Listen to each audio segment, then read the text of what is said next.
ළඟ හිටියා ගමේ පන්සල අපේ පන්සල අපේ කම රැක්කා අපේ දානෙදි අපේ මරණෙදි අපේ ළඟ හිටියා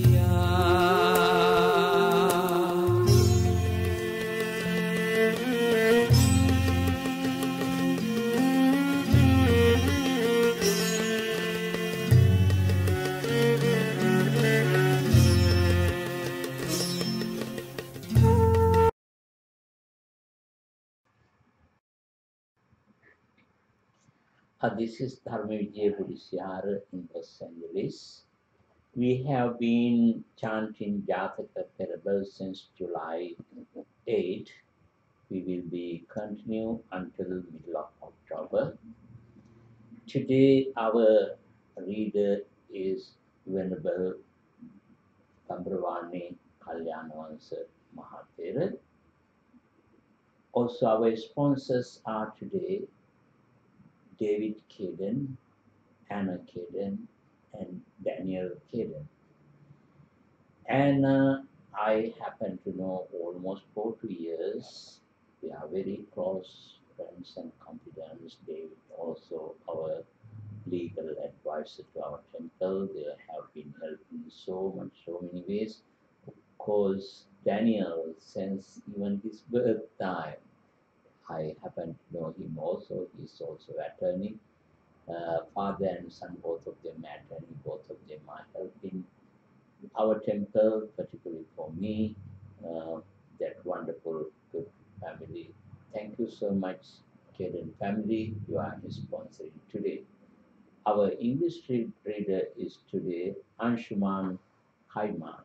Anshuman also one of our temple members, son. Also, he also since his childhood come to temple and very devoted, dedicated, very wonderful, good young man.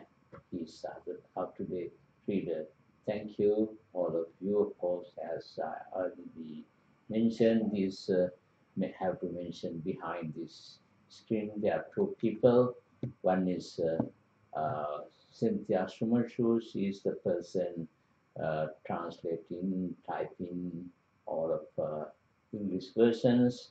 Also technical support, everything given to us. Reverend Dhammaruchi, thank you, all of you. Have a nice day. Please listen to the chanting.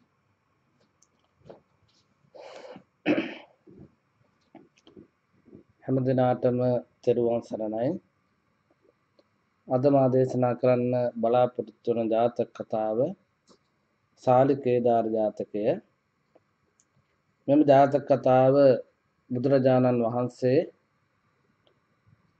සවැත් නුවර ජේතවනාරාමයේ වැඩ වසන සමයේ දෙමව්පියන්ට උපස්ථාන කරන භික්ෂුන් වහන්සේ නමක් අරබයා දේශනා කොට වදාළා. බුදුරජාණන් වහන්සේට දැනගන්න ලැබෙනවා එක්තරා භික්ෂුන් වහන්සේ නමක් තමන්ගේ දෙමව්පියන්ට සලකනවා කියලා. මේ අවස්ථාවේදී මේ බුදුරජාණන් වහන්සේ භික්ෂුන් වහන්සේ කැඳවලා අහනවා ඇත්තද මේ ගිහියන්ට සලකනවා කියන්නේ, පෝෂණය කරනවා කියන කතාව. ඒලාවේ මේ භික්ෂුන් වහන්සේ පවසනවා කතාව ඇත්ත. මම මගේ වයසට ගිය අම්මා තාත්තවයි පෝෂණය කරන්න කියලා කිව්වා. ඒලාවේ බුදුරජාණන් වහන්සේ තුන්වරක් සාදුකාර දීලා දේශනා කරන්නට යෙදුනා පෙර භවවලදී මේ ගිරව් දරුවෙක් ගිරව් කුලයක බෝධිසත්වයන් වහන්සේ ඉපදිලා ඒ තමන්ගේ දෙමව්පියන්ව කැදැල්ලේ හඳවලා ගිහිලා කෑම අරගෙන ඇවිල්ලා දෙමව්පියන් පෝෂණය කළා කියලා අතීත කතාවක් දේශනා කරමින් උන්වහන්සේ මේ ජාතක කතාව දේශනා කළා. රජගහනුවර මගධ රාජ්‍යයේ ඊසාන දිග පැත්තට වෙන්න සාලින්දය කියලා ගමක් තිබුණා. ඉතින් මේ රජගහනුවර රාජ්‍ය කරන රජතුමාගේ කාලේ. ඉතින් මේ බමුණු ගම ඊසාන දිග පැත්තට වෙන්න ගොවිතැන් කරන කුඹුරු කරන විශාල භූමි භාගයක් තිබුණා. ඉතින් මේ භූමි භාගය කෝසය කියන බ්‍රාහ්මණ කෙනෙකුන් තමයි ඒ ගොවිතැන් කටයුතු බාරව තිබුණේ. ඉතින් අක්කර දහස් ගණනක් නිසා මේක කොටස් වශයෙන් මේ කෝසිය බමුණා අනිත් අයට බාර දීලා තියෙනවා. විශේෂයෙන්ම තමන්ගේ ගෙවල් වල වැඩ කරන දසදාසියන්ට පවා ඉඩම් බාර දීලා තිබුණා. ඒ අතර තමනුත් කොටසක් බාරගෙන මේ බෙල්යාය ආරක්ෂා කරනවා කරල් පැහෙන කාලේ. ඉතින් මෙහෙම ඉන්නකොට අසල ගමක ගිරව් සමූහයක් ඉන්නවා. ඉතින් මේ ගිරව් සමූහය අතරට එක පවුලක ඉපදෙනවා බෝධිසත්වයන් වහන්සේ. ඉතින් මේ බෝධිසත්වයන් වහන්සේ ගිරා කුලේ ඉපදුනාට පස්සේ ඉතින් ගිරව් මෑණියෝ මොකද කරන්නේ? මෙයා වයසට තරුණ කාලේ ඇවිල්ලා ඉතින් වයසට ගියාට පස්සේ අර සියලු දේවල් බාර දීලා කියනවා දැන් ඔබ මේ කටයුතු කරගෙන යන්න කියලා. ඉතින් ඒ වෙලාවේ මේ ගිරව් මේ බෝසතාණන් වහන්සේ තමන්ගේ දෙමව්පියන්ව කැදල්ලේ නවත්තලා අනිත් ගිරව් එක ගිහිල්ලා කෑම හොයාගෙන ඇවිල්ලා තමන්ගේ මේ දෙමව්පිය දෙදෙන පෝෂණය කළා. මෙහෙම ඉන්නකොට ගිරව් දෙදෙනෙක් ඇවිල්ලා පණිවිඩයක් කියනවා මේ බෝසතාණන් වහන්සේට තමන්ගේ කුලේ නායකයාට අසල මගධ ගමේ මේ කාලේ වෙනකොට අස්වැන්න හොඳට පිරලා තියෙනවා. අපි මේ පැත්තට ගිහිල්ලා බලමු කියලා. ඒ වෙලාවේ බෝසත්යන් වහන්සේ ගිරා නායකයා මේ දෙදෙනෙකු යවලා හොයලා බලනවා. බලනකොට අස්වැන්න තිබෙන නිසා ඊට පස්සේ මේගොල්ලෝ ඒ මගධ ප්‍රදේශයට ගිහිල්ලා අස්වැන්න ගිරව් සමූහයත් එක්ක ගිහිල්ලා අස්වැන්නෙන් ඒ වී කරල් කාලා අනිත් ටික අරගෙන කරල් කීපයක් අරන් එනවා තමන්ගේ දෙමව්පියන්ට. ඉතින් මේක දකිනවා කෝසිය කියන බමුණා. එයා කල්පනා කරනවා මේ විදියට ගියොත් දවස් 3-4ක් යනකොට තමන්ගේ සම්පූර්ණ ගොයම් ටික වී ටික නැති වෙලා යනවා. ඒ නිසා මේ කටයුත්ත මම මේ කුඹුරු බාර අයිති එක්කෙනාට කියලා මේක බලක්ව ගන්න ඕන කොහොම හරි කියලා. මොකද නැත්තම් දවස් 3-4ක් යනකොට ඒ අස්වැන්න සම්පූර්ණ නැති වෙනවා. එහෙම හිතලා මේ කෝසිය බමුණා තමන්ගේ නායකයාට ගිහිල්ලා කිව්වා මෙන්න මෙහෙමයි මෙහෙම සමූහයක් ගිරව් සමූහයක් එනවා. ඒ අතර ඉතා වැදගත් ඒ වගේම පෙනුමෙන් බොහොම ලස්සන බුද්ධිමත් කාර්යශූර මෙතේරුම් ගත්ත හැටියට තමන්ගේ නායකයාට විස්තර කරන මේ ගිරව් රෑනේ නායකයා පිළිබඳව. ඊට පස්සේ මේ තමන්ගේ නායකයා කියනවා එහෙනම් මේ මල පුඩුවක් එහෙම නැත්නම් මොන හරි උගුලක් අටවලා මේ නායකයා අල්ලගන්න හැබැයි මැරෙන්නේ නැති වෙන්න. ඊට පස්සේ මෙයා මොකද කරන්නේ මල පුඩුවක් හදලා ඊට පස්සේ මේ ගිරව් රෑන පස්සෙන් ආවා මේ ගෝයන් ඒ කරල් කාලේ යන්නේ. එනකොටම මේ ගිරා නායකයාට දැනුණා තමන් ඇතුළු වෙච්ච ගමම තමන්ව මේ උගුලට අහුණා කියලා. හැබැයි නමුත් අඟවන්නේ නැතුව එහෙම ඉඳලා අනිත් ගිරව් ටික කෑම ටික කාලා ගොඩාක් ඉවරනකන් ඉඳලා බලන් ඉඳලා මේ ගිරවා නායකයා කිව්වා මම මෙහෙම මල් පුඩුවකට අහුණා. ඔබලා යන්න කියලා. ඊට පස්සේ අර ගිරව් ඔක්කොම පියාඹලා ගියා. මෙයා නැවතුණා. ඊට පස්සේ අර බමුණා බලනවා මොකද උනේ කියලා පුඩුවට. ඒ සාරේ ඇවිල්ලා බලනකොට මේ බමුණා කල්පනා කරනවා මට අවශ්‍ය කරන රැළේ නායකයාම තමයි අහුනේ කියලා බොහොම සතුටු වෙලා ළඟට ගිහිල්ලා අහනවා මල පුඩුවෙන් නිදහස් කරගෙන දැන් නිදහස් කරන කලින් කතා බහ කරනකොට කියන මම මෙහෙම ආවේ මෙහෙම බොහොම කුසල් දහම් කරන්න කැමති කෙනෙක් ඔය විස්තර කතා කරලා එයා කියනවා මොකද මාත් එක්ක මෙච්චර තරහද මෙච්චර අපේ අස්වැන්න කනවා පමණක් නෙමෙයි අරගෙනත් යන්නේ ඇයි කියලා. ඒ වෙලාවේ මේ ගිරා නායකයා කියනවා මේ බමුණට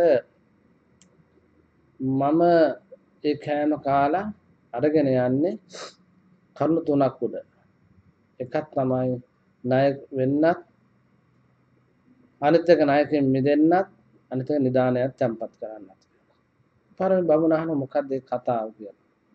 කතාව ඇහුවට පස්සේ ගිරා නායකයා කියනවා ණය වෙන්න කියන්නේ මම මගේ දරුවෝ ඉන්නවා තාම පියාපත් ඇවිල්ලා නැහැ. ඒ පියාපත් නැති ගිරා පැටවුන්ට කෑම කන්න කෑම හොයාගෙන ඉන්න බෑ. නිසා ඒ අයට කෑම ටිකක් අරන් යනවා.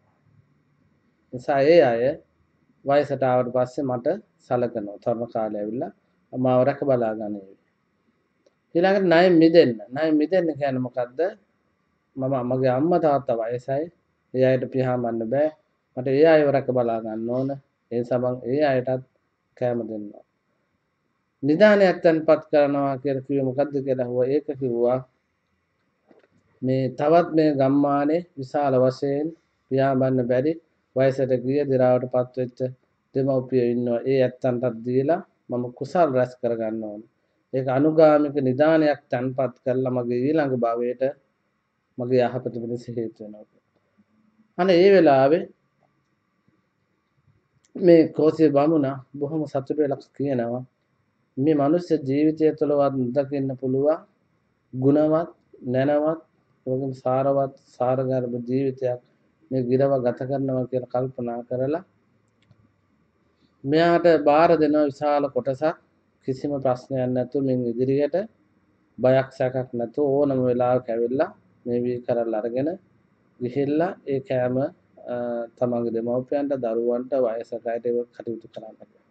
ඒ වෙලාවේ ඒ ගිරා නායකයා බෝසත්යන් වහන්සේ මේ බමුණාට කියනවා ඒක අවවාදයක් දෙනවා. මොකද ඒ අවවාදය තමන්ගේ ජීවිතයේ කාලය තුලදී අනුන්ට උදව් උපකාර කරන්න, දානමාන දෙන්න, ඒ වගේම වයෝවෘද්ධ දෙමව්පියන්ට සලකන්න, රැක බලා ගන්න, වයෝවෘද්ධ අනිත් අයගේ දෙමව්පියන්ට රැක බලා ගන්න.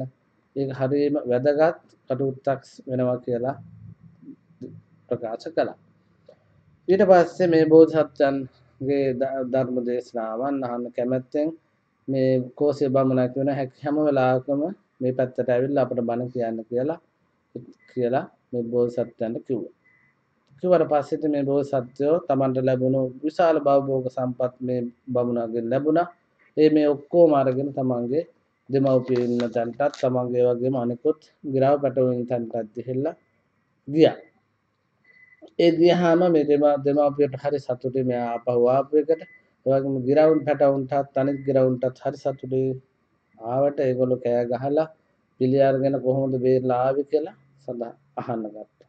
ඒ වෙලාවේ මේ ගිරවා තමන්ට වෙච්ච සිද්ධිය සහ උන ආකාරය සහ තමන් කොහොමද ගොඩ මෙතන බේරලා ආවේ කියලා විස්තර කරා මේ බමුණට. තමන් කරන්නේ මොකද්ද කියන එක පැහැදිලි කළා කියලා. ඊට පස්සේ දේශනා ඒ කතාවත් අහලා හැමෝම සතුටු වුණා. ඉතින් මේ කතාවේ අහලා කතාව අවසන් වෙනකොට මේ කතාව අහගෙන දේශනා කළ භික්ෂුන් වහන්සේ මාර්ගඵලයන්ට පත් වුණා කියලා සඳහන් වෙනවා. ඒ වගේම මේ ගිරා සමූහය පිරිස ගිරා සමූහයන් පිරිස දැන් බුදු රජාණන් වහන්සේගේ පිරිස බවටත් පත් වෙනවා. ඒ වගේම ඒ ගිරා රජුරුවන්ගේ දෙමව්පිය දෙදෙන සුද්ධෝදන රජුරුවන් සහ මහාමායා දේවිය, ඒ වගේම ගිරා රජුරුවන් බඳු ශ්‍රේෂ්ඨ පාලකයා චන්න ඇමතිවරයා, ඒ වගේම කෝසික බමුණා ආනන්ද හාමුදුරන් වහන්සේත්, ඒ වගේම ගිරා රජුරෝ නම් තමන් මේ කියලා දේශනා කළ මේ ජාතක කතාව අවසන් කළා. මා සඳහන් කරන මේ ජාතක කතාවේ සාරාංශයයි දැන් මම ඒ ජාතක කතාව දේශනා කරන්න බලාපොරොත්තු වෙනවා.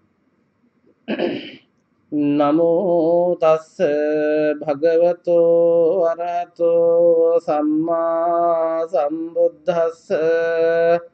නමෝ තස්ස භගවතෝ අරහතෝ සම්මා සම්බුද්දස්ස. නමෝ තස්ස භගවතෝ අරහතෝ සම්මා සම්බුද්දස්ස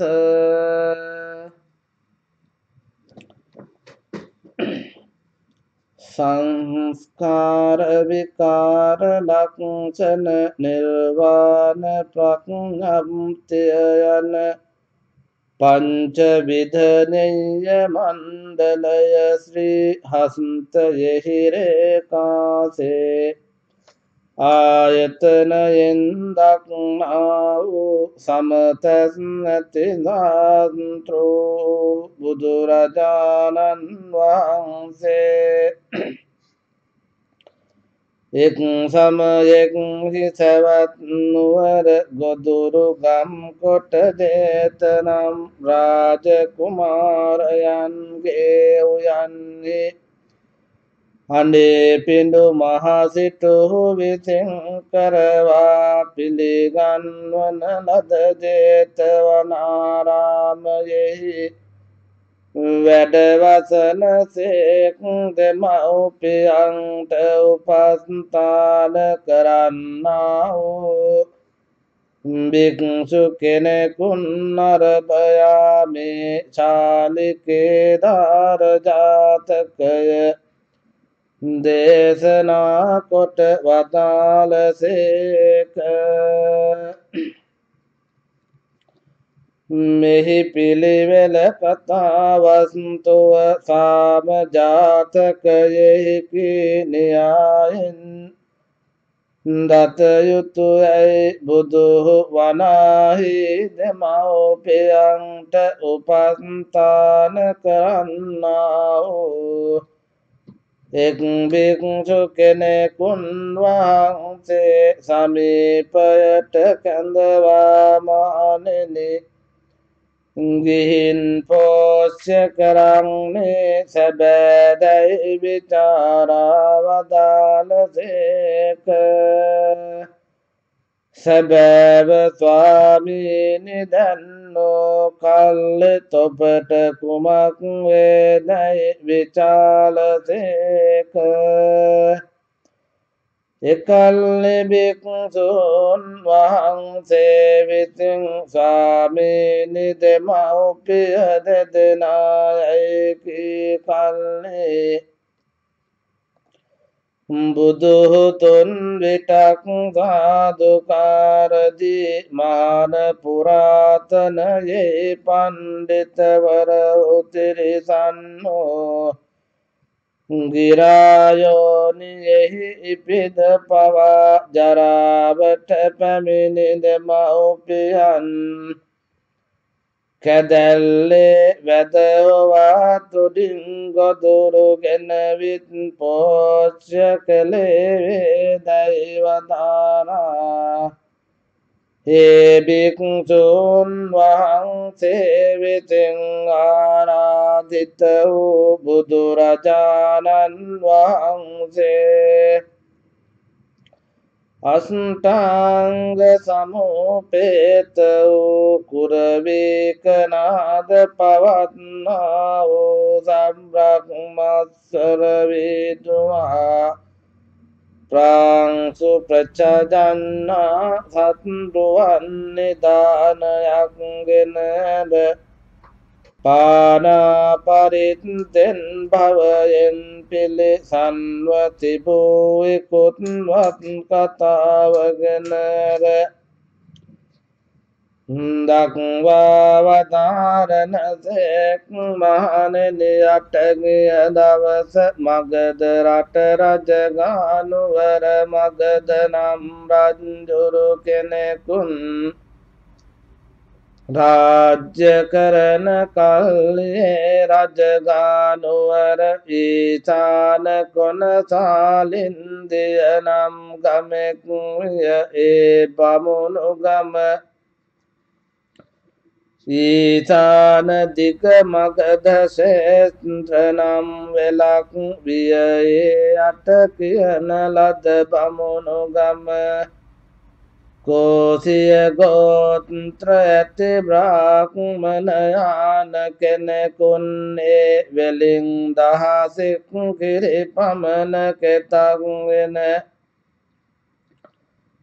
ඇල්වැපුර වූහ ගොයම් පැලවගිය කල්හි වැට තර කරවා සමහර කෙනෙකුන්ට 50 කිරි පමණ තැන සමහර කෙනෙකුන්ට 60 කිරි පමණ තැනයි 500ක් පමණ කිරි තමන්ගේ පෝෂ්‍යකාරයන්ට පාවා දී අවශේෂ වූ 500ක් කිරි පමණ තැන් බැල මෙහෙ පුරුෂයන්ට පාවා දී තම අටබොත්ති තබා රක්නා ලෙස දුන්හ පුරුෂයාද තමාගේ භාගයෙහි පැලක් තබාගෙන රක්නේය රාත්‍රී භාගයෙහි එහිම වසන්නේය ඒකතට ඒසාන කෝණයෙහි එක්තරා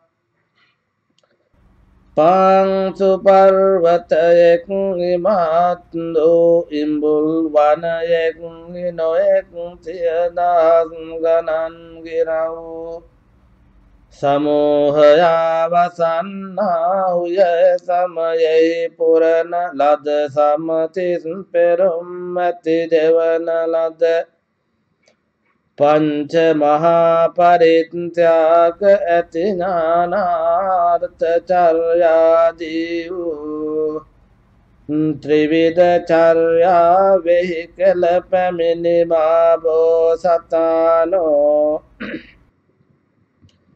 ඒ ගිරා සමූහයාට රජ කරන්නා වූ රජ්ජුරුවන්ට පුත්ව උන්නාහ ඒ බෝසතාණෝ වැඩිවිය පැමිණියා වූ විශිෂ්ට රුව ඇතිව මහන්දු ශක්ති සම්පන්නව ගැල්ලැබක් සා පමණ මහත ඇති වූ ඉක්බිති රජ්ජුරුවෝ මහබෝසතාණන්ගේ ශරීර සම්පත්තිය හා විශාරදකම දැක මමද ඉතින් වයෝ වෘද්ධව ගිය හෙයින් දුර බැර නැගියා නොහි දරුවෙනි මෙතැන් පටන් තෙපිමේ ගිරා සමූහයා පරිහරණය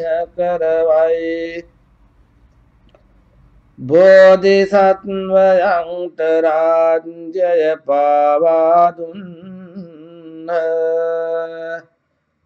මහබෝසතාණෝ රාජ්‍යලත් දෙවන දවස පටන් පියාණන් ගොදුරු පිණිස යා නොදී ගිරවුන් විසින් පිරිවරණ ලදුව හිමාලයට ගොස් සයන් ජාත විල්ලි තෙමේම තමාට අටගත් සාලි වනයෙහි සෑහෙන පමණක් අනුභව කොට අන්තිම තුඩින් ගොදුරගෙන උත් මව්පිය දෙදෙනා පෝච්ච කරන්නා වූ මෙසේ දවස් යවන කල්හි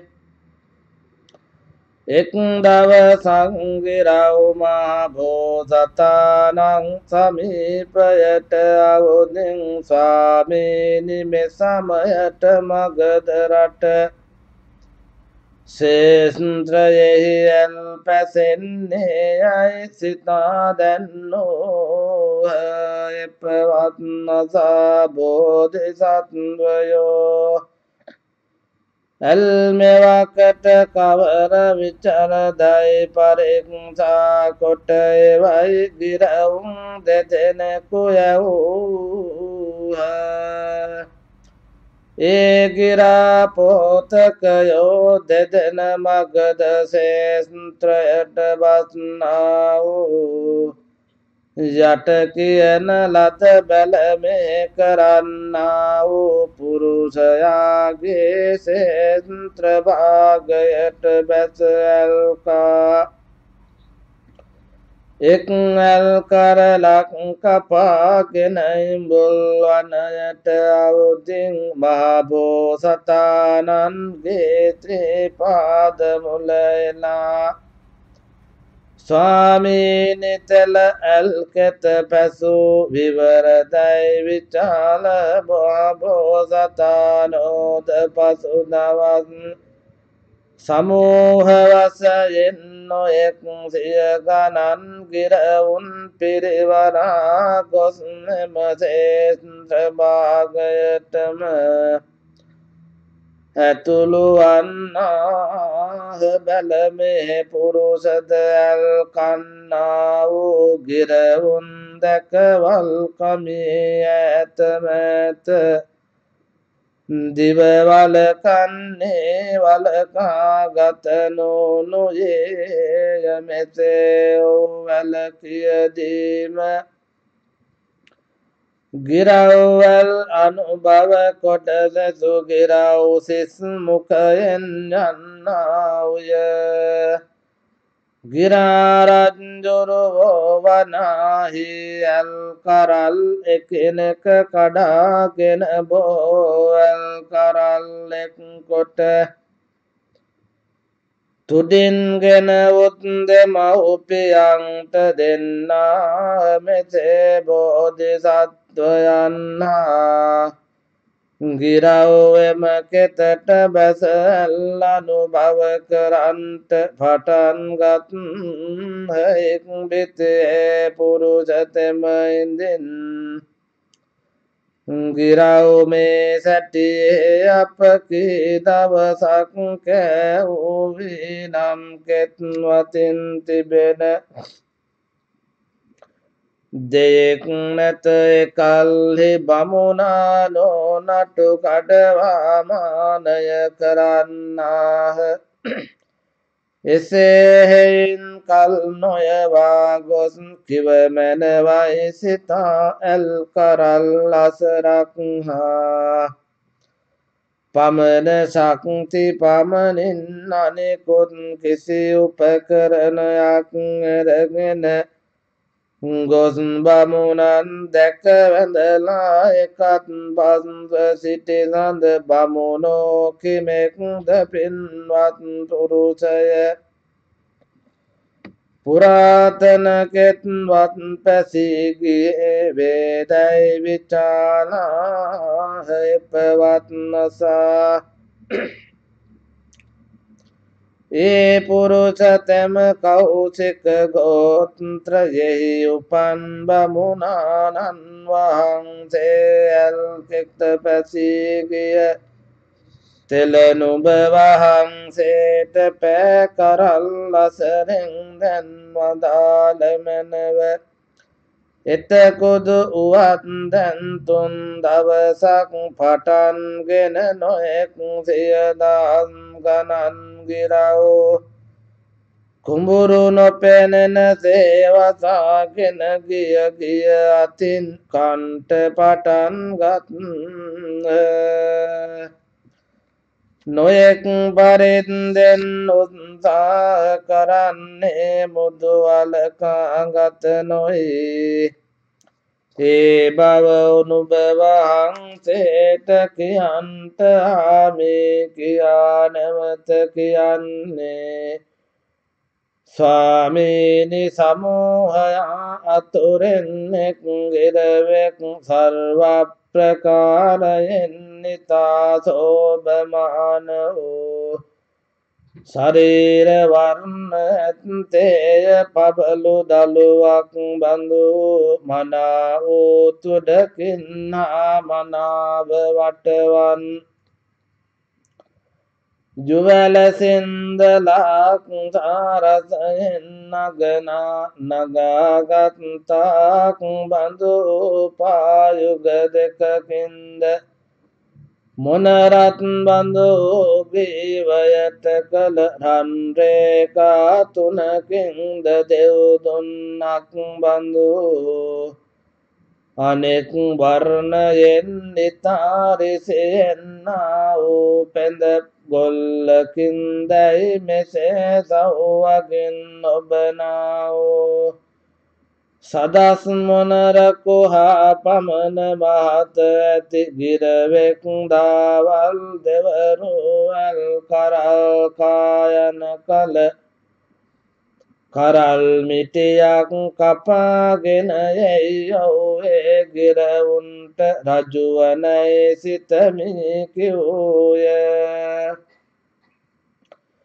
මෙසේ කියන ලද පුරුෂයාගේ බස් අස අසා උන්නා වූ බමුණානෝ ඇල් ගොයම් අපේක්ෂාවක් නැතිව ගිරාරජ්ජුරුවන් කෙරෙහි ස්නේහය උපදවාගෙන එම්බල පින්වත් පුරුෂය මල අටවනසේ ධනීදයි විචාලාහයේ ධනිමේ ස්වාමීනිකයයික් බිති බමුණානෝ එසේ වී නම් අස් ඉල අරගෙන කොටලනු අඹනා යම්සේ ඒ පක්සිරාදයානු වැදවා බැඳී යන ලෙස උගුළු අටවා නොවරදවා බඳවා බදාගෙන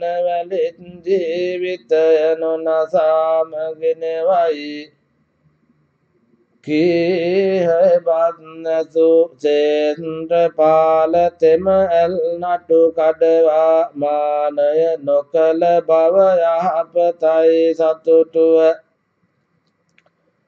කෙත්වතට පලා ගොස් බමුණානන් කී සැටියේ අස්වල් වටා පසුරු ඉදිකොට අද මෙතන බසිතේ සිතා ගිරාරජ්ජුරුවන් බසිනා තැන් සමකොට සුළඟට ඇසිරෙන පරින්දෙන් උගුළු මල අටවා ගිරවුන් එන නියාව බලබලා පැලට වැදලා උන්නේය ගිරාරජ්ජුරුවන්ද ගිරා සමූහයා පිරිවරාවුදින් නොලස් බව හේතු කොටගෙන ඊයේ දවස ගොදුරු කාහල සන්ධියට බස්නා වූ සොරකම් ඇති මල පසුරු නොදැක ඇතුළේම පය තබා බටහ එසඳ තමන් වහන්සේ බැඳුණු බව දැන මුළු ලෝවාසී වූ සත්වයන්ට නැති ධෛර්ය වීර්ය හා විචාරණ ප්‍රඥාව තමන් වහන්සේ කෙරෙහිම ඇතියින් සිතනසේක් ඉන්දින් මම දැන්ම බැඳී ගියෙමි අඩාලින් නම් මාගේ බන්දු වර්ගයා ගොදුරු නොගෙනම නැගී යන්නා එසේහෙයින් යම්තාක් ගොදුරු අනුභව කරන තෙක් ඉවසුව මැනවයි සිතා ඉවසාගෙන වැඩහිඳ ගිරවුන් ගොදුරු කාබඩ පුරාගෙන ඈත මෑත කෙන විදින්ටවන් අවස්ථාවෙහි සලකුණෙන් ගොදුරු බඩ පුරාගත් අය සිතා තමන් වහන්සේ බැඳුණු බව අඟවා තුන්දලක් බැගපත්ව ඇඬූසේක ඒ සම්දය හා සමග ඇමදෙනම බයින් ත්‍රස්තව යුගත් පවනින් පැන නැගී පරණලාසේ පලා ගියහ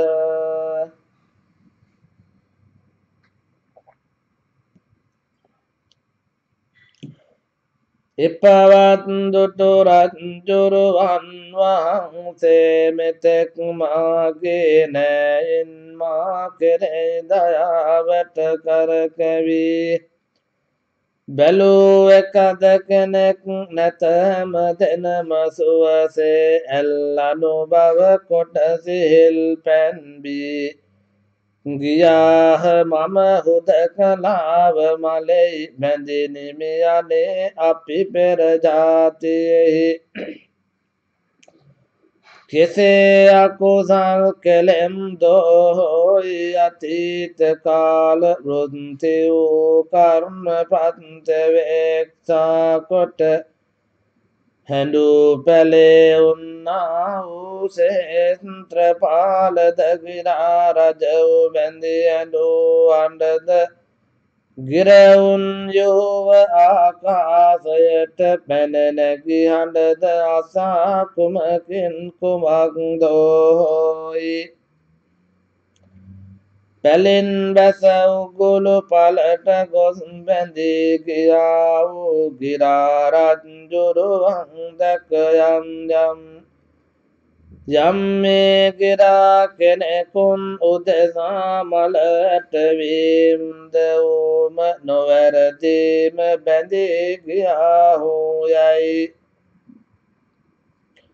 මහත් වූ සම්මසට පැමිණ ගිරා රජ්ජුරුවන් මලින් ගලවා සාලින්දිය නම් ගමුණු ගමට ගෙන ගොත් බමුණන්ට දික් කළ බමුණානෝද බලවත් වූ ස්නේහයෙන්ද ඇතින් වඩාගෙන කයේ හිඳුවා මහබෝධි සත්වයන්ට කතා කරන්නා වූ සම්බදගිරා පෝතකයානෙනි අවශේෂ වූ ගිරවුතුමෝ විචරක් සැපසේ කානගී යන්නාවය තෙපිවනාහි කැමති විචර අනුභව කොට යන කල්ලි කරල් මිටියකුත් කඩාගෙන යව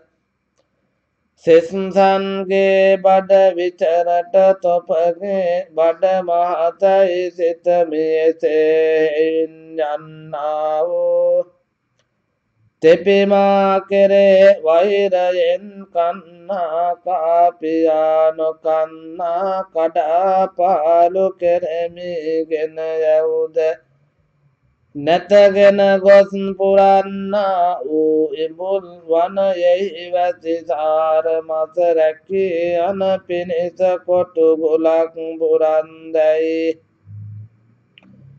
විචාල පවත්න සාමා බෝසතානෝ මීරි මනුෂ්‍ය භාෂාවෙන් බමුණානන්නා සමග කතා කරන්නා කෝසිය ගෝත්‍ර ඇති බමුණානන් වහන්ස නුඹ හා සමග මාගේ වෛරයකුත් නැත ඉඹුල් වනයේගෙන ගොස් පුරන්නා වූ කොටු ගුලකුත් නැත වැලි කුමක් පිණිසද යත් නුඹ වහන්සේගේ අල් කරල්ගෙන යන්නා වූ මම ණයකින් මිදී ණයක් දෙමි තව නිදානයකුත් කෙරෙමි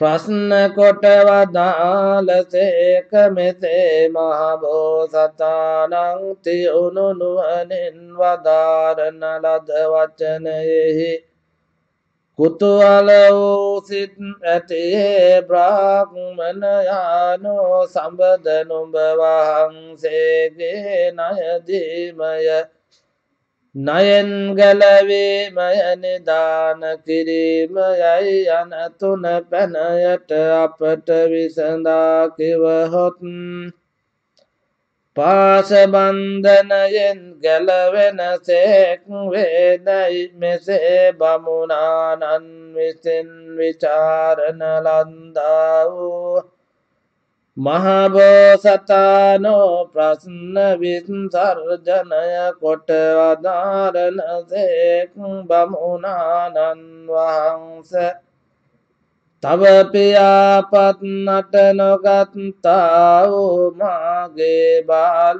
දරුවෝ ඇත්තා වූ තරුණව ඇත මෑත ගොදුරු කාගෙන නැතෙක් තුඩින් ගොදුරුගෙන පෝෂ්‍ය කරමි මෙසේ පෝෂ්‍ය කරනයේ මාගේ දරුවෝ මා වෘද්ධව ගිය කල තුමු තුඩින් ගොදුරුගෙන උත්පෝෂය කරන්නා වූය එසේයින් මතු බලා දෙන දෙය දෙන්නේ වෙමි ගිය ඔවුන් නැති ඉතා දුර්වල වූ මාගේ දෙමව්පියන් දෙදෙන තව දක්වා විද්‍යමානය දෙමාපියෝ මා බාල කල තුඩින් ගොදුරු ඇරමා පෝෂ්‍ය කලාහුද ඒ කරන ලද නයින් ගැලවෙන පිණිස මේ දැන් මම ගොදුරුගෙන උන් පෝෂ්‍ය කරන්නෙම්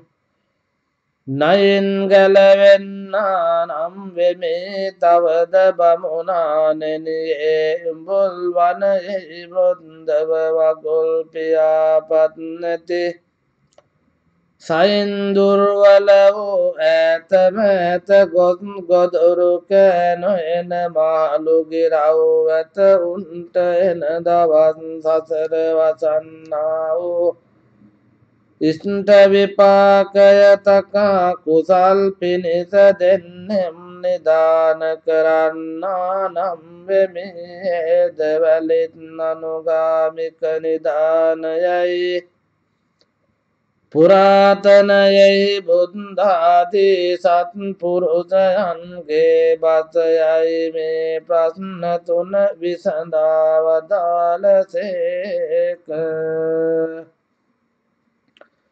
ඉක්බිතිකෝසික නම් බ්‍රාහ්මණයාණෝ මහ බෝසතාණන් විසින් මිහිරි වූ මනුෂ්‍ය භාෂාවෙන් වදාරන ලද ධර්ම දේශනාව අසා සතුටුව මා බෝසතාණන්ට ස්තුති කරන්නා වූ අනේ මේ පක්ෂි රාජතෙම අතිශයින් ධර්මිෂ්ඨ එකෙක් වන ඒකාන්තයෙන්ම සමහර මනුෂ්‍ය කෙනෙකුන්ටත් මෙබඳු උත්තම ගුණයෙක් නැතැයි සතුටුව ගිරා රජ්ජුරුවනි නැවත නැවතත් නුඹ වහන්සේගේ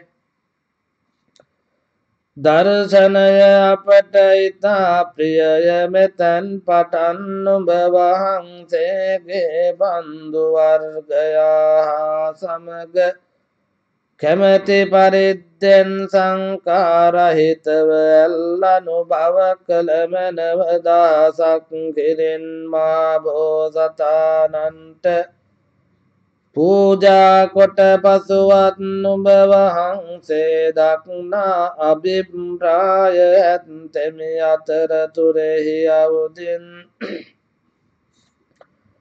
මට ධර්ම දේශනා කොට වැඩිය මැනවයි ධර්ම ගෞරවයෙන් ආරාධනා කොට මෙසේ මහත්නෝ යාඥාවෙන් ප්‍රිය පුත්‍රයාන කෙනෙකුන් පරින්දෙන් මහ බෝසතාණන් මූණ බලාපය බැඳුන් උනා සතපාක තෛලයෙන් පාද සම්බාහනය කොට තමන්නකයෙන් බඳ පුටුවෙක් වඩා හිඳුවා රන් තැටියෙන් මීහා විලඳ කවා සර්කරා පැන් පවා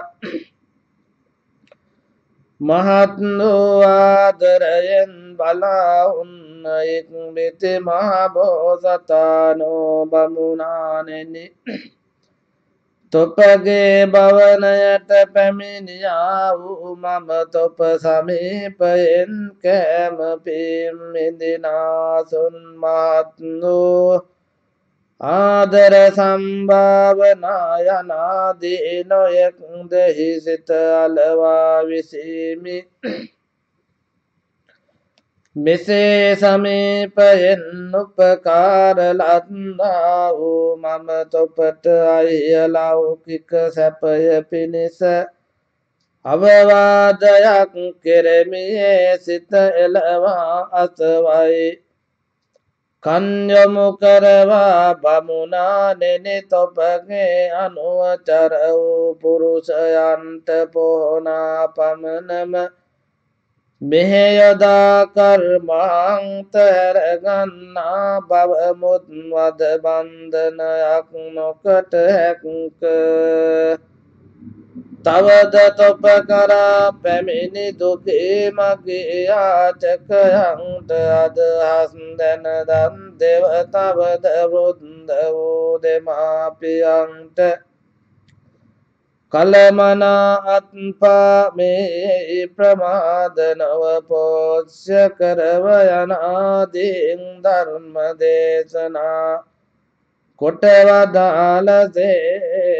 මෙසේ ශ්‍රීමා බෝධිසත්වයෝ ධර්ම දේශනා කරත් වර්ෂා කාලයෙහි පිරිගිය තටාකයක් පරින්දෙන්නේ මහබෝසතාණන්ගේ ධර්ම දේශනා නැමැති මේඝයෙන් පිරිගිය සිත් නැති බමුණානෝ පක්ෂීන් අතුරෙන් උතුම් ගුණ ඇති පක්ෂි රාජයෙක් මා විසින් දක්නා ලද. ඒ කාරණයෙන් ඔහු මාගේ ගෙට ආවේලේම මාගේ ගෙයි ශ්‍රී කාන්තාව මට අනුවන පාල ඌවාහා සදෘසයසෙහෙයින් විරාරජ්ජුරුවනි තොපගේ සුභාසිතය ඇසූ මම මෙතැන්නි බෝ කුසල් රැස් කෙරෙමි ප්‍රතිනියත වූ මා බෝසතාණෝද තමන් වහන්සේට 3000ක් කිරිය හැර 8 කිරියක් පමණ තැන් සෑහෙයි වදාළසේක. බමුණානෝ යහපතයි 8 කිරියක් පමණ තැන් වෙන් කොට පැන් හිඳවා පාවා දී දොහොත් මුදුනේහි තබාගෙන වැඩිය මැනව සාමීනි නුඹ වහන්සේ නොදැක අඬන්නා වූ දෙමව්පියන් අස්වසා වදාළ මැනවයි සමුදුන්න මා බෝසතාණෝද සතුටු කරල් කඩා තුලින්ගෙන ඉඹුල් වනයට ගොස් දෙමව්පියන් ඉදිරියේ තබා මෑණියන් පියාණන් වහන්සේ නැගී සිටිය මැනවයි කීහය පවත් නසාසක් රුවන්ට පේව වැදොත් සක්විති රජදරුවන් කනවැටි ගිය සත්රුවන් හඬසෙයින් පුත් රුවනකී හඬ අසා සිනාසේ නැගී සිටියහ. සඳගිරවුන් බෝධිසත්වයන් පිරිවනා ස්වාමීනි කෙසේ ගැලවී වදාළසේක් දැයි විචාල බෝධිසත්වයෝ තමන් වහන්සේ ගැලවුණු බවද 1000ක් කිරි පමණ ඇල් කෙතක් පූජාලත් බවද සියල්ලම විස්තර වශයෙන් ගෙනහැර දක්වා වදාළසේක. බමුණානෝද ගිරාරජ්ජුරුවන්ගේ අවවාදයේ පිහිටා හැමවේලෙහිම වදාරන ලද ධර්මානුසරණයෙන් ඔද වැඩි සිත් නැතිව තමන්ගේ ගේ බොහෝබත් පැන් රැස් කොට හැමවේලේම අතසේ දුවන බත්ලුවනැයි සියලු ශ්‍රමණ බ්‍රාහ්මණයන් සන්තර්පණය කෙරෙමින් ගෙනගෙනා භාජන පුරා යාචකයන්ට දන් දෙමින් දවස් යවාමා පින් රැස් කොටසා පිරිවරින් දෙව්ලොව ගියාහයි අනාදීන් බුදු මේ ජාතක ධර්ම දේශනාව තත්ත්‍රවුන්ත්‍රි ප්‍රකාර වූ ශූන්‍යඥානාදී වූ ඒ විඥානයෙහි චතුරාකාර වශයෙන් සංග්‍රහිතව දුක්ඛ සත්‍ය සමුදය සත්‍යය නිරෝධ සත්‍යය මාර්ග සත්‍යය යන චතුන් සත්‍ය දේශනාව කොට වදාළසේක ඒ චතුන් සත්‍යයාගේ කෙලවර දෙමව්පියන්ට උපස්ථාන කරන්නා වූ භික්ෂූන් වහන්සේ දහසක් නයින් ප්‍රතිමන්විත වූ පළමුවන මාර්ගඵලයේ පිහිටිසේක.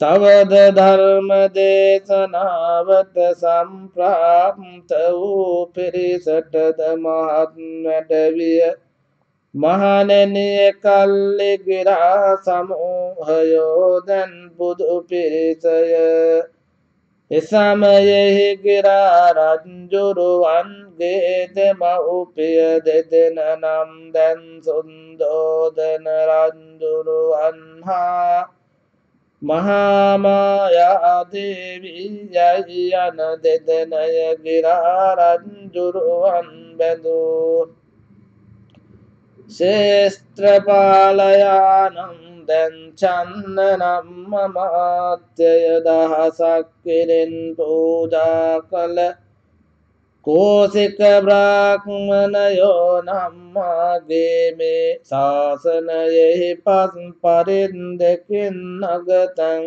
ලද අනදතරහු යයි එකල ගිරා රජ්ජුරුවෝ නම් එකල තිලෝගුරු බුදු මම්ම වේ දැයි තමන් වහන්සේ දක්වා වදාළසේක.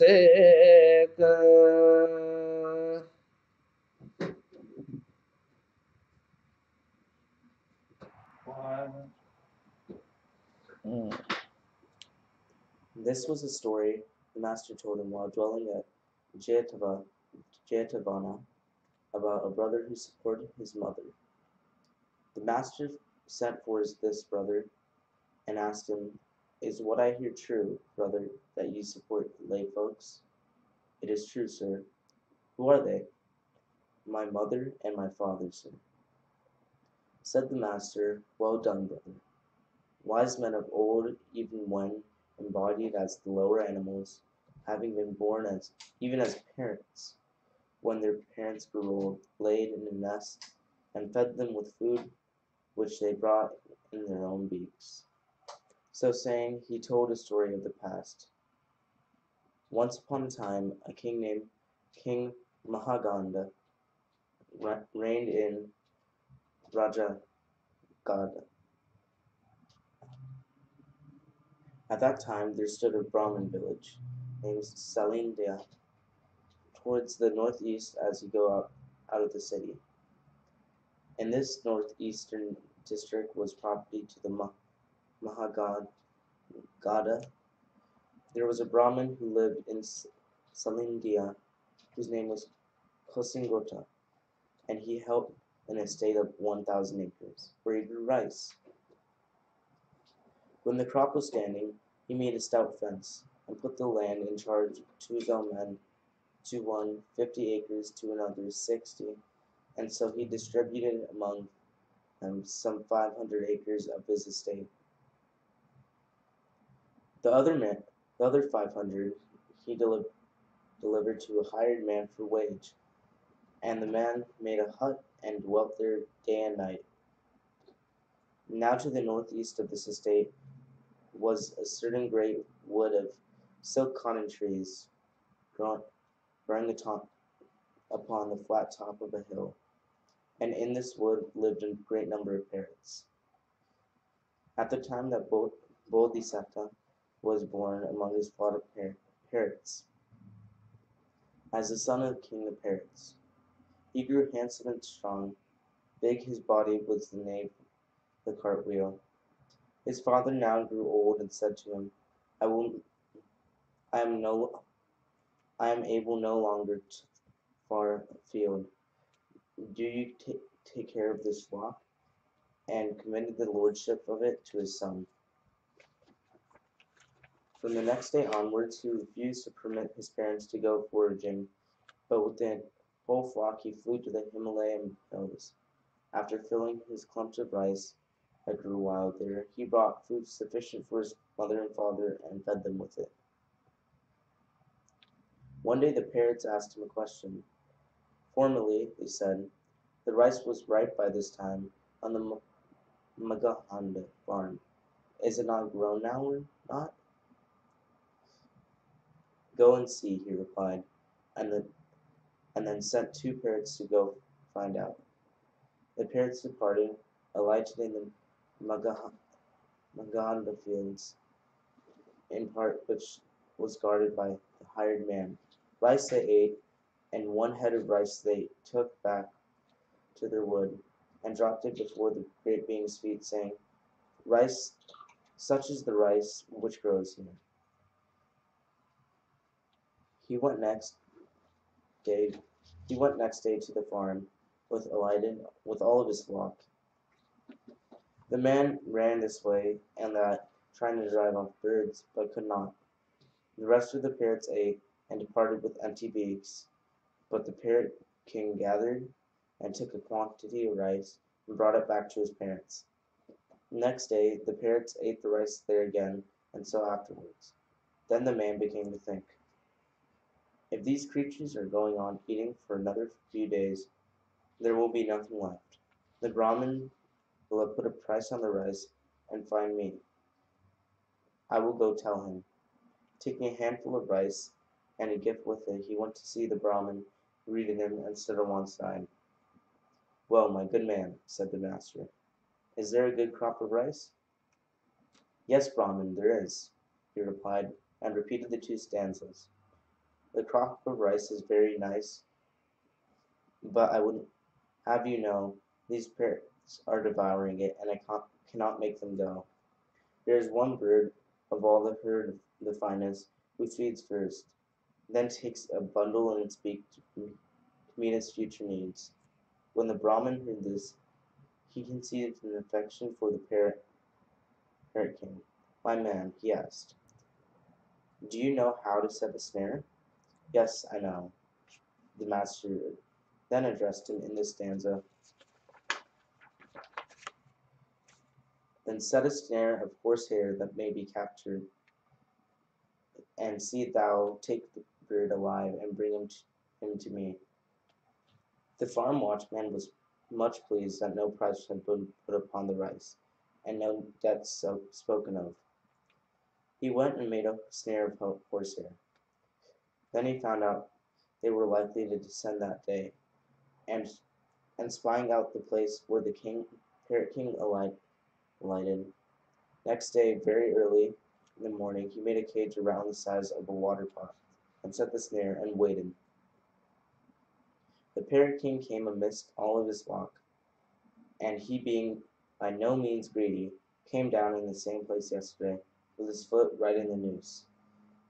When he found his foot fast, he thought, now if I cry out, I am captured, my king's folk will be so terrified, they will fly away foodless. I must endure until they have finished their food.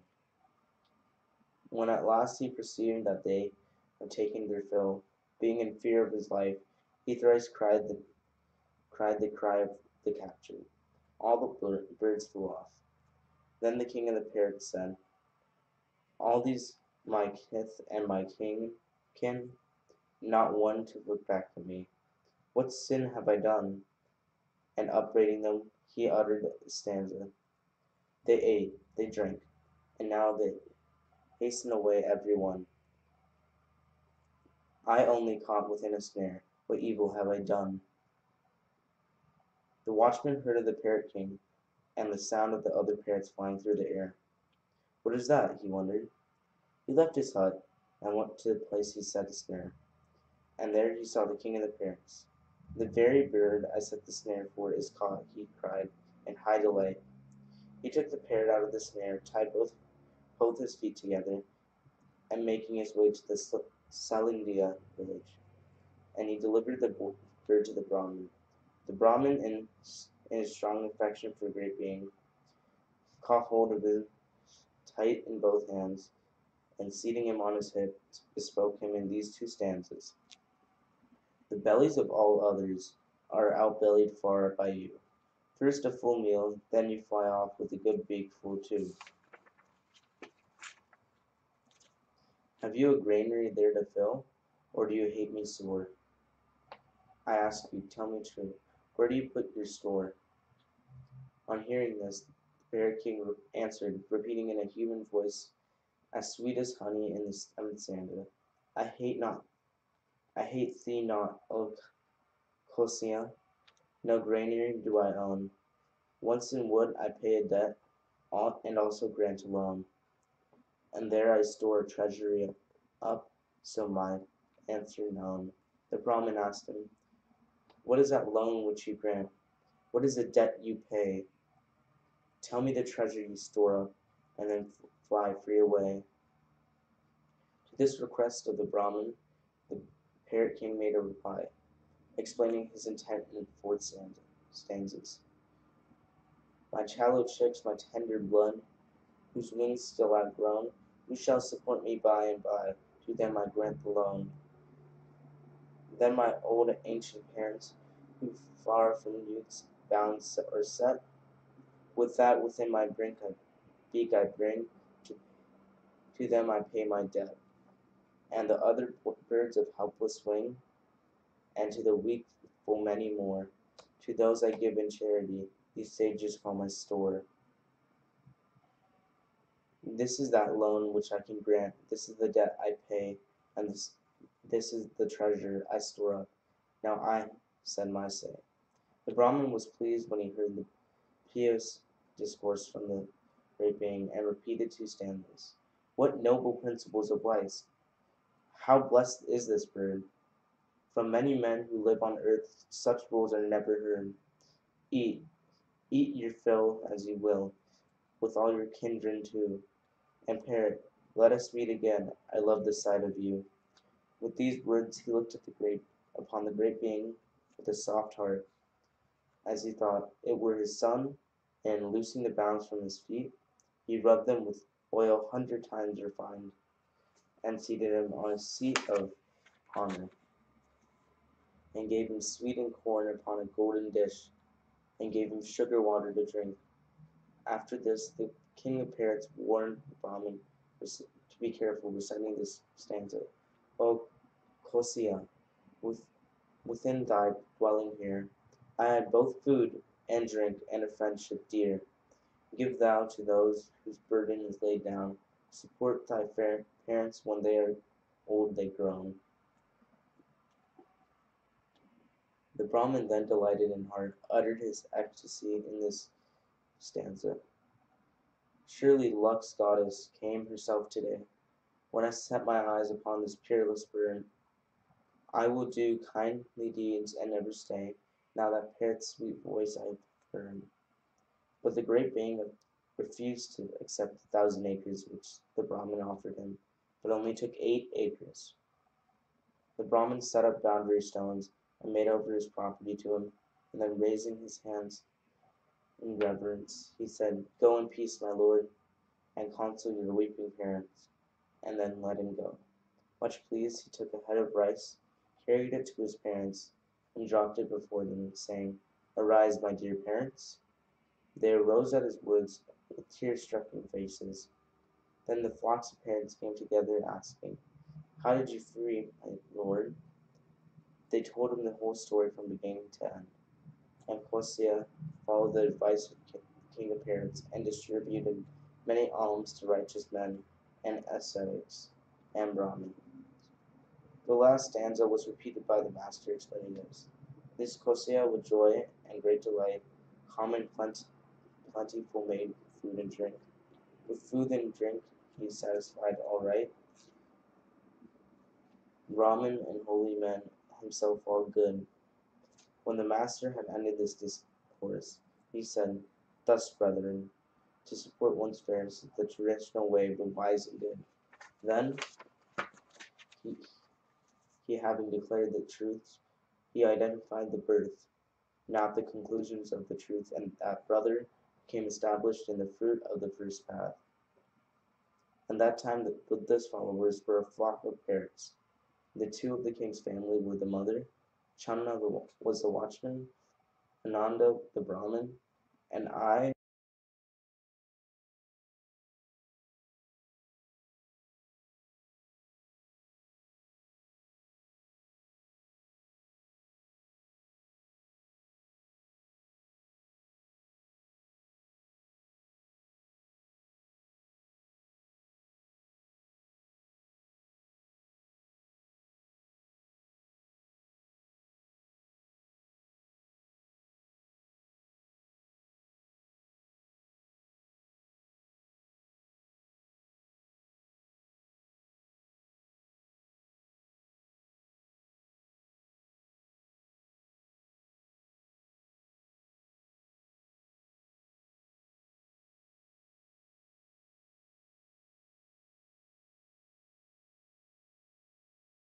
our program. And thank you, Venerable Dhammaruchi, for producing the webcast behind the camera. And thank you very much, everybody. And we will see you tomorrow at the same time with different story. Good night.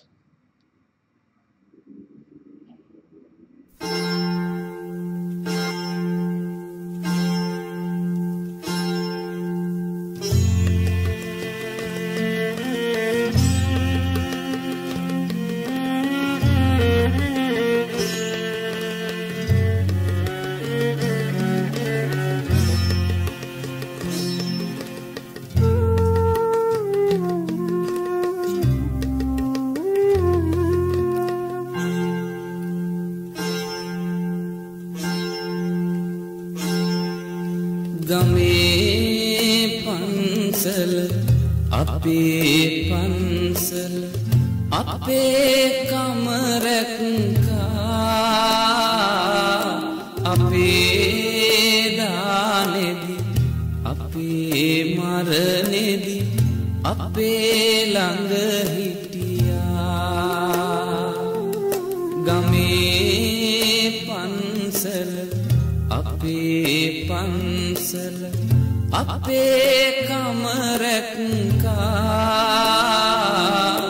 අපේ දානෙදි අපේ මරණෙදි අපේ ළඟ හිටියා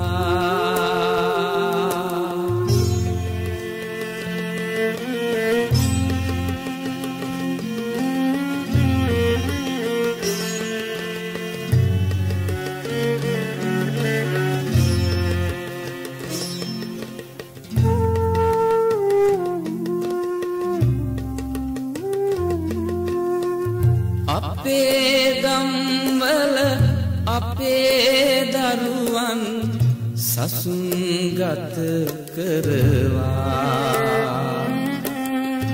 නිවන් පුරවැද නිවී සැනහෙන මාවත